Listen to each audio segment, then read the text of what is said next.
Hi everyone, welcome to DPA701, Advanced Practice and Applied Theories of Public Policy and Administration.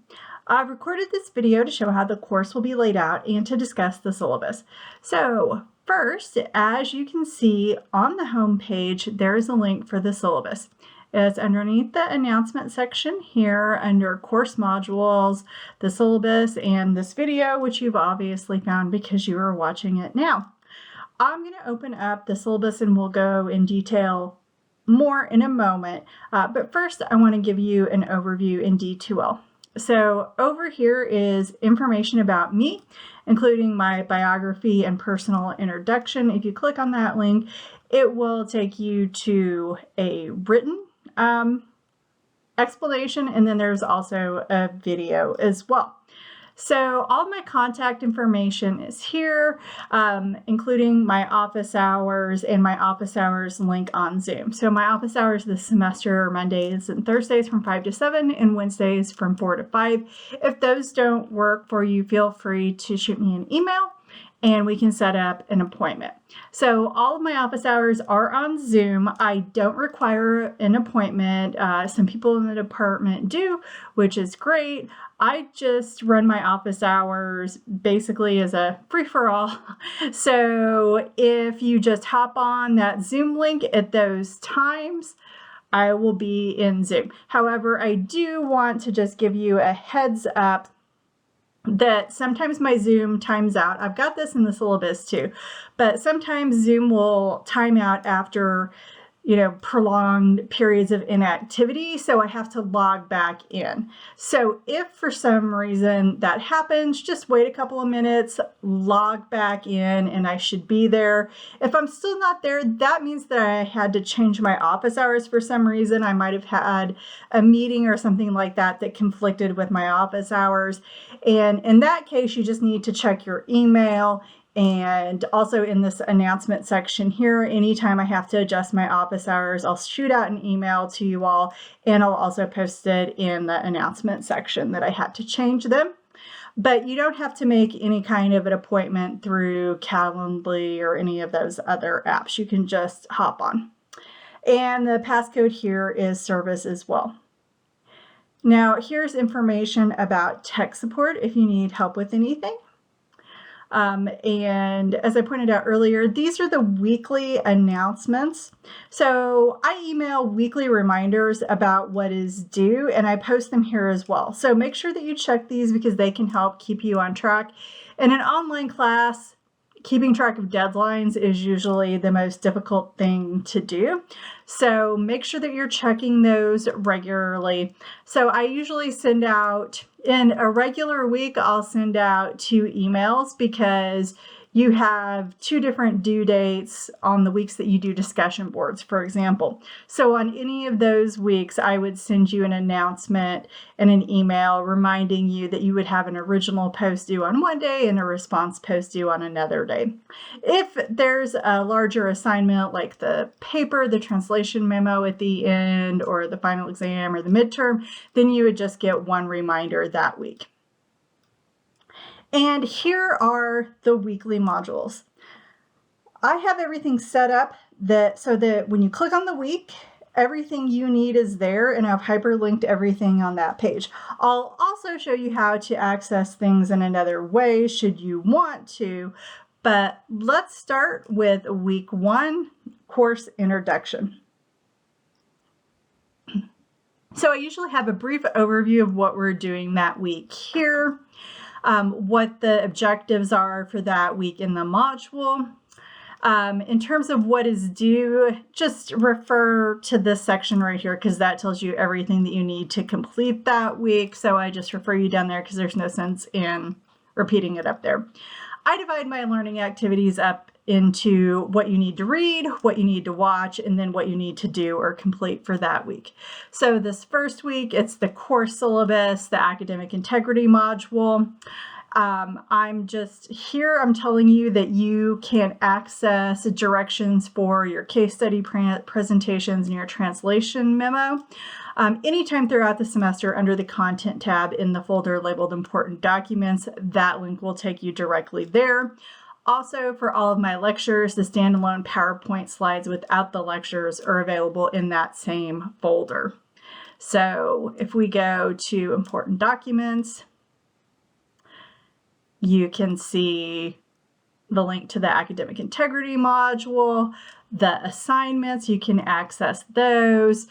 For one of the assignments, you'll need access to the articles. So if you, oh, sorry, didn't mean to do that. This will take you to the articles that you would use to access that. Some of the weeks where you have outside readings, they're available here.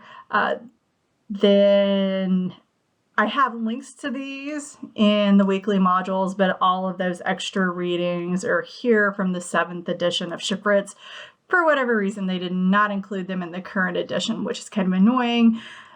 When we do social equity, these are the readings that you'll have that week. And here are the PowerPoints. So you can download those PowerPoints and you can interact with those in any way you want. You can print those out. You can type your notes in them as you listen to lectures, whatever you prefer to do for how you prefer taking notes. Then what you're watching, again, you have managed to successfully navigate to the course introduction video, which is what you're watching now. But I also have my lectures every week here as well. So make sure that you're watching those. I put this in the directions for the midterm and the final, both. And I tell everybody in the individual one-on-one meetings that I'm going to talk about in a second in the syllabus, but make sure you're watching the videos because sometimes I'm including information that deals with my expertise or just an area that, I happen to know a lot about. So there's often information in the videos that is not necessarily in your weekly reading. So make sure you're watching the videos because you'll need all of that information, both from the lectures and from the textbooks when you go to take the midterm and final exam. And then what you need to do. I'm going to hold off a second on that to go back to the syllabus. And we will open the syllabus and go over that. And then the assignments, I've already kind of been referring to them, which I'm sure is a little bit confusing, but I will do that next. Yep. Here we go. Again, all of my contact information is here. This is, I forgot to mention this because you probably realized it by this point, but this is a 100% online class that is asynchronous. This is the brief course description.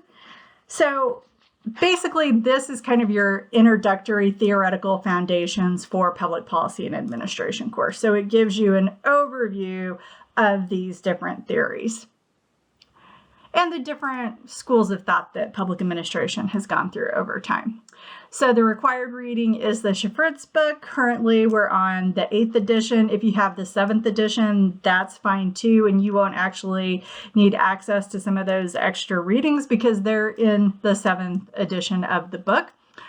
But there's also additional readings on D2L, so I've already pointed those out to you. So make sure that you access those for that week. They're also linked in that week's module. But for people who like to read ahead of time, again, they're all under the content tab. So the learning goals of the DPA program are listed here, public service value, so on and so forth. And the student learning outcomes for the class are listed here. So basically what this is charting out is how the learning outcomes feed into those DPA learning goals and then how those are being assessed, which is in this third column. So you can see the connections between all of those. Now, in terms of the course requirements, so first of all, I open my modules on Wednesdays at 8 a.m. So the modules for that week will go live on Wednesdays at 8 a.m. And so you want to, again, make sure that you're keeping track of things. Obviously, the semester begins on a Monday, so you've got a couple of extra days this week. But I run it Wednesday to Wednesday, so that way you have a full weekend that you may want to use to work on stuff or may not want to use, but it is there as an option. And I never make things due on the weekend or on holidays. So just as FYI. So your grades for this class are divided up into these different assignments. So 5% is based on having a virtual meeting with me. So you just need to shoot me an email and we will schedule a virtual meeting. This can be during my regular office hours, but you want to make sure that I mark you off, so to speak, and that we've had our meeting. And it's nothing formal. It's just a quick, one-on-one talk to see if you've got any questions about the class. And I usually have a few reminders that I tell everybody as well in that meeting. So it's your responsibility to schedule that meeting, and it needs to be scheduled at some point before the midterm exam is due. Now, there won't be any reminder emails on that because that date will vary. So depending upon your schedule. So make sure that you do that. Then discussion board posts are the next part of the grade. So each week over the required readings, there are discussion board posts. You will be, after the first week, you will be assigned into small groups. The first week is just everybody in the class and it's just getting to know each other. And then after that, you'll be in these small groups. I switched the groups up around midterm. This is based on past student feedback because people wanted to get to know different people in the course. So those groups are shuffled. You don't need to do anything at all. The link that you will click on automatically takes you to the group that you need to be in. If you want to see who is in your group, you can access that in D2L. It's under the group function under the communication tab. So if you drop the course, I would appreciate it if you would let me know, because sometimes that changes the distribution of groups. And if I know soon enough, I can try to even those groups out so I don't have like an odd number of groups. Now, how many times a week will you post? It depends on the number of people who are in your group. So approximately 4 to 5 times each week. Now, so if you are in a group of 4 people, that means you would post your original comment and then you would post 3 responses to your fellow group members. So you would have 4 different comments. If you've got 5 members of your group, it would be 5 times a week. So one comment will be your original post that is a response to the weekly prompt that I provide. And the other comments are responding to the original post of each of your group members.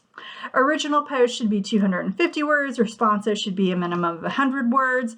And try not to leave people hanging if they ask you a question, even though it's technically not required as part of your grade. If someone was asking you a question in class, you wouldn't just ignore them. So if you can, if you see it, try to respond to those as well.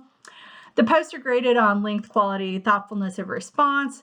They're worth 10 points each week. The original comments are worth 4 points. Remaining posts are allocated to the response post, which varies, of course, depending upon how many group members you have. 2 points are taken off for each day that an original post is late until the discussion board closes for that week. And the discussion board will close and you won't be able to access it after that due date. One of the things that I'm very strict on in terms of due dates are the discussion boards, because that affects all of the other people who are in your group. No points are awarded for late response posts as the due date corresponds with the closing of the discussion board. So if your post doesn't meet the minimum word length, it doesn't receive credit. The exact number of points that are taken off kind of depends upon how long the post was. So penalties generally range from 1 point to 3 points, depending upon the nature of it. So on weeks that discussion boards are assigned, all original comments are due on Mondays at 11:59. And then the response posts to the members of your group are due on Wednesdays by 11:59. So the reason I do that is so that you have some lag time to respond to some of your group members, because unfortunately, if I just had 1 due date instead of 2 due dates, there would be people who would be waiting till the last minute to post. So therefore, I've got to have 2 due dates in there. If somebody does post their original post late, you are not obligated to respond to them. But just if you've answered over the weekend and most of your group has responded, just, double check on Tuesday to make sure nobody responded post their original comment, very late on Monday night or something. All of the due dates are listed here. But again, they'll also be in the modules, in the weekly modules. And again, I send out 2 reminders a week for these. Now, I've given you, the Monday, Wednesday guidelines. However, immediately there's going to be an exception to that, and that is because of Labor Day, which is on a Monday. So your initial post will be due on Friday, and since the class opens on a Monday, you have a couple of extra days anyway. So your original introduction on the discussion board will be due on that Friday, but all of the rest of them are on Mondays. The next component of the class, your case study, which is worth 20% of your grade. So 10% for the presentation and then 10% for your responses to other people. The due dates will vary for this. So the idea here is that you are creating a presentation based on a case study reading that you will be provided with.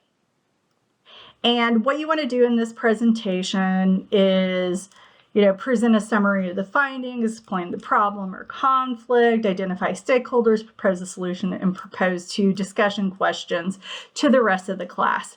And you want it to be about 15 to 20 minutes long. You're going to use an online application called VoiceThread to be able to make this. And you will sign up for cases on a first come, first served basis via this Google Doc sheet, which may sound kind of weird, but the book that I use for this is, in my opinion, the best case study book. The cases are a bit dated, but I like the amount of detail that is provided, and there honestly is no case study book, in my opinion, that even comes close to competing with the Stillman case study book. It is older, it is out of print. So therefore, I don't require that all students purchase it for the class. So to get around copyright law, I cannot post all of the chapters on D2L because I would be violating copyright law. However, the way that I can avoid violating copyright law is to have all of you sign up for a chapter and then email me, and I will send you that chapter, the chapter that you're working on specifically. So there is a key to the reading titles and the case studies here, and those links will be available in week 1's module. And once you've signed up for a case study, just send me an email and I will email you the appropriate chapter. There's more details on what you need to do for this presentation on D2L. So I would encourage you to look at those instructions right away.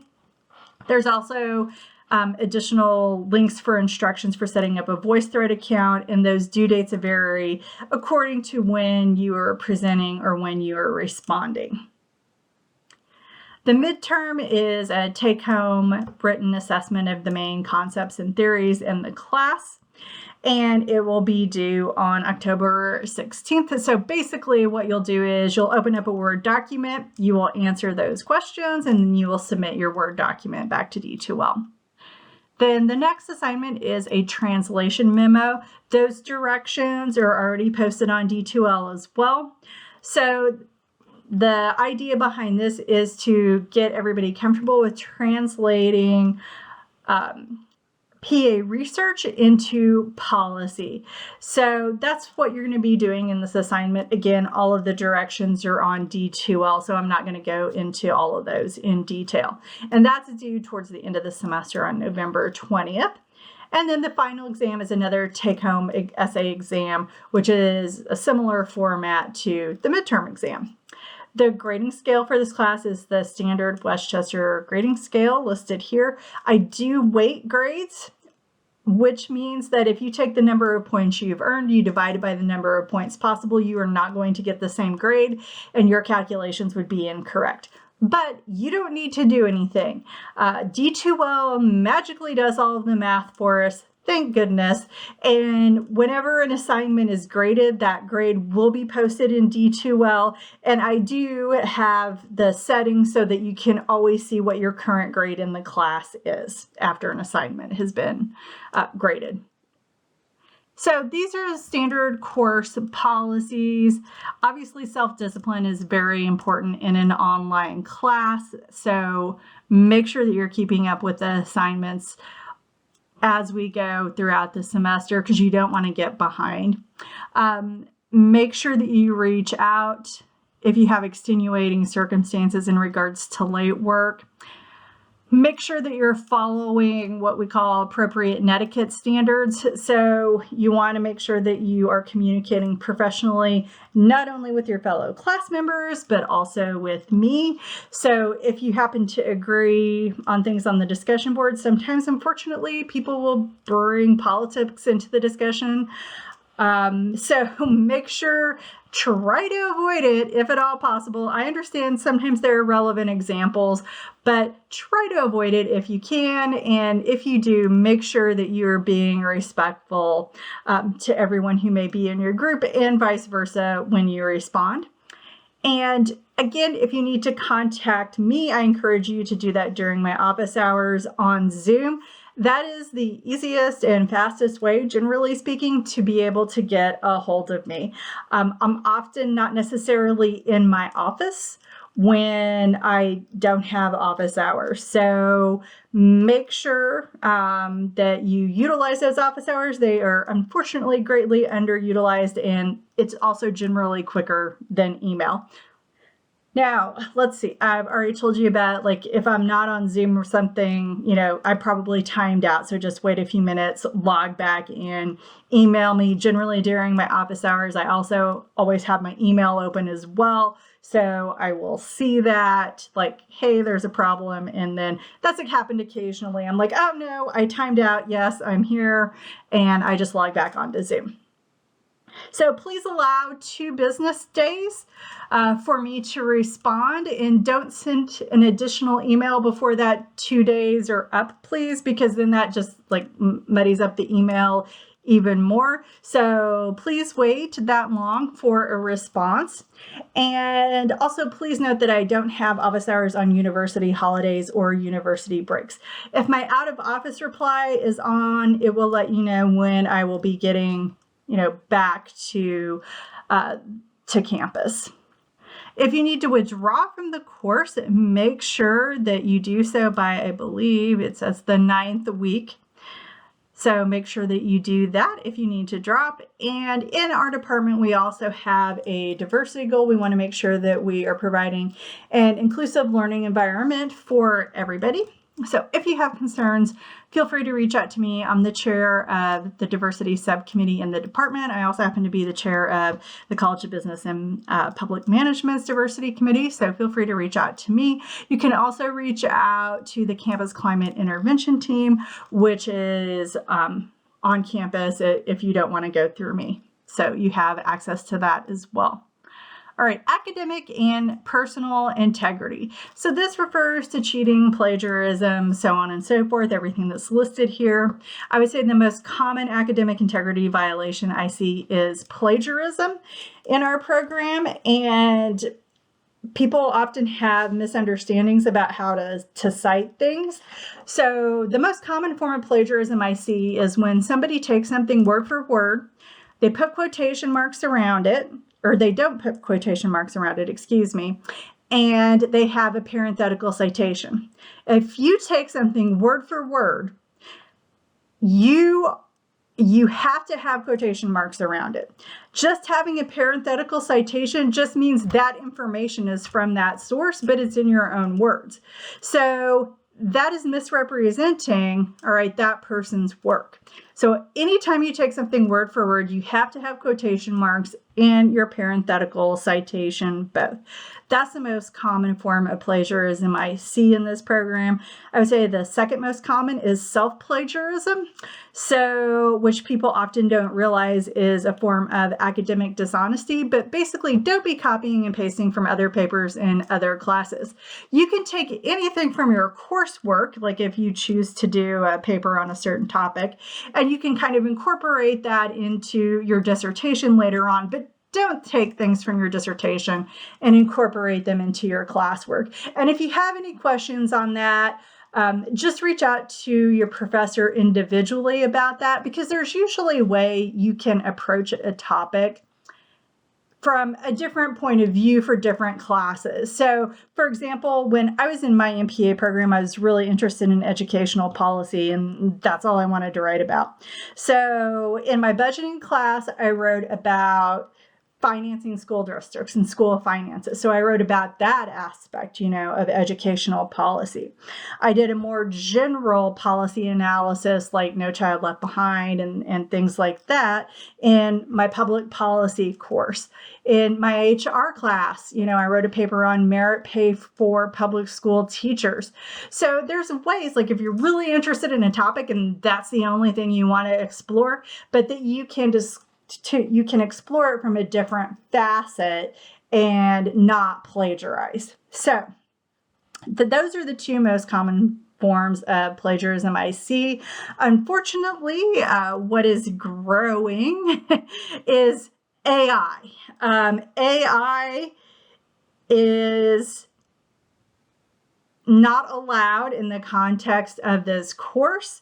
So, because it is not your work, it's a compilation, of a computer algorithm of other people's work. This is a doctoral program. We expect your work to be original work. So, don't use AI, please.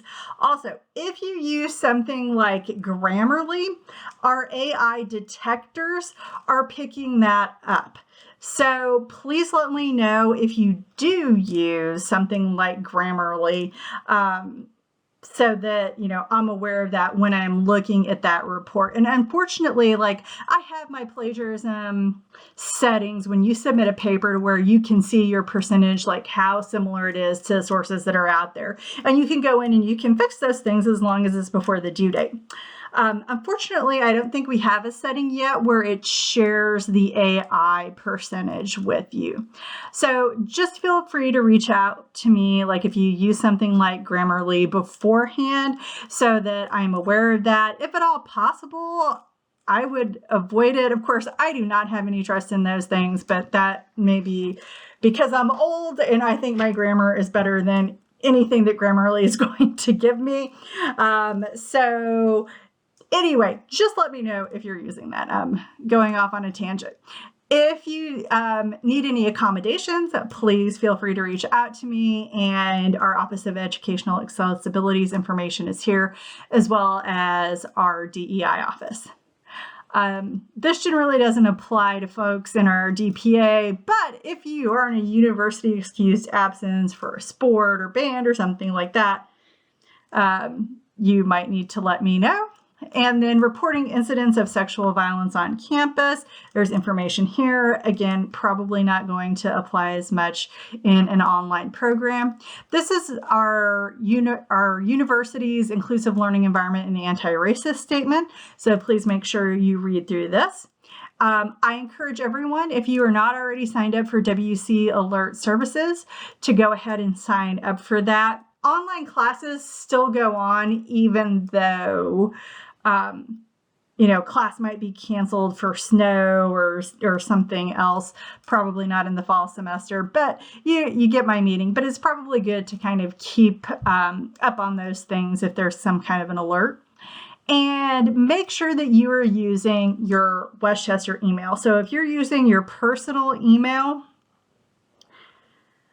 first of all, it may go to one of my spam filters. Our filters have gotten increasingly sensitive, so I might not even get your email. So when you email me, make sure that you're using your Westchester email. And second, make sure that you're checking your Westchester email. So all those reminders that I send, They go through your Westchester email, not your personal email. So make sure that you're using that.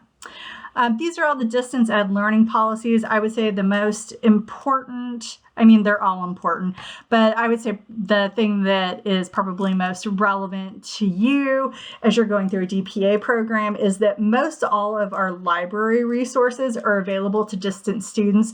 Distance students are not always aware that they can have almost the same access to our materials online as an in-person student would. So particularly all of the journal articles, all of that kind of stuff, you'll have to, log in your credentials. But if you go to the library's website, you can access, almost everything that a face-to-face student could. And here is the course schedule. So this does not reflect the Mondays on which your original discussion boards posts are due, because that gets a little too complicated and it does get a bit confusing. Sorry, this is the way my mind works, but basically I have a day of overlap because I run the modules Wednesday to Wednesday. There's a day of overlap where the new module opens and then the previous week's stuff is due. So this first week with the course introduction and syllabus, it will open on the first day of classes. And you'll do your discussion board introduction, which will be due on September 4th, which is a Wednesday. So your responses will be due on the 4th. Again, your original post will be due on Friday because Monday is a Labor Day. So sorry, I know that makes it even more confusing, but I'll send out a reminder, I promise. And the first introductory one is just introducing yourself, so it's pretty easy. Then, your response will be due on that Wednesday. However, for people who like to start working on the next week, I go ahead and open that module on the 4th. So there's a day of overlap, and that's why my course schedule has these due dates and assignments staggered. So that on September 4th, that second week, this is your topic, this is the readings, you'll watch the lecture, and you'll do the first discussion board, which will be due, the responses will be due on the 11th. So that's how I run the Wednesday to Wednesday thing. So if you have any questions, please feel free to reach out to me. I realize that everybody's mind does not work the same. This is what works for me as I am laying that out. So let's go back to D2L. So over here, and again, everything is also in the weekly module to help guide you. This is your outline. So introduce yourself on the discussion board. You click that link. You click on Start a New Thread, and you will introduce yourself and tell the class a little bit about yourself. And again, a reminder that the original post will be due on Friday that first week because of Labor Day, and then your response will be due September 4th. A reminder to sign up in the Google Doc. This link takes you straight to that Google Doc. And there are only so many chapters. They're not unlimited. Again, it's first come, first serve. So make sure, that you take a look at those titles and you sign up for what you might be interested in. And that first week comes up pretty quick. So if you do go that first week, let me know so you can get your chapter as soon as possible for that presentation. Then, and this is the list. So if you click on that, that takes you to the list.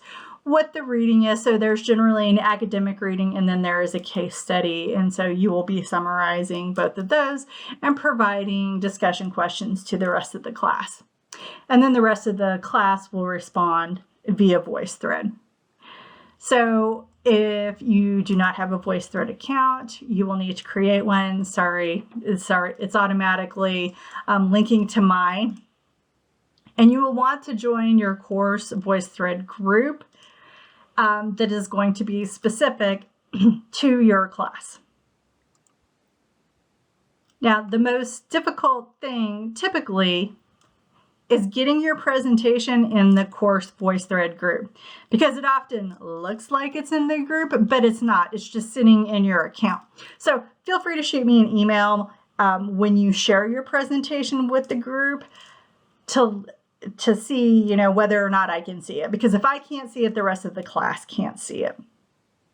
And that's actually probably the trickiest part of VoiceThread, in my opinion. Now, there are multiple ways to access this information. So again, I think I took you to the content tab before, but I'll take you here again. So this has, again, the syllabus, all of these readings that you can access at any time. So you can access them that way. All of those outside readings, all of those assignment descriptions. And then if you click on assessments and you click on assignments, this is where you will turn things in for the midterm, the translation memo, and the final. And again, all of the hyperlinks, though, are in the weekly modules. I provide those. It's just, you know, for those people who often work ahead of times. And then under the communication tab, if you click on discussions, you can access the discussion boards. Now, I do have them set so that they open and close on that weekly basis. So you can't type anything, but you should be able to see it. It should be visible to you. So again, for those people who like to work ahead of time, they can go ahead and they can see what the question is and think about that while they're doing their readings for that week. But I found if I don't limit things week by week, everybody gets confused on what's due. So I like to divide it up into those weekly modules just so everybody knows what has to be done that week.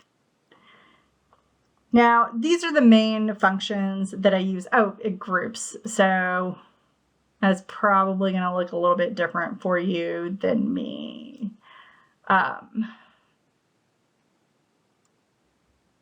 And now I'm going to need to go back, actually.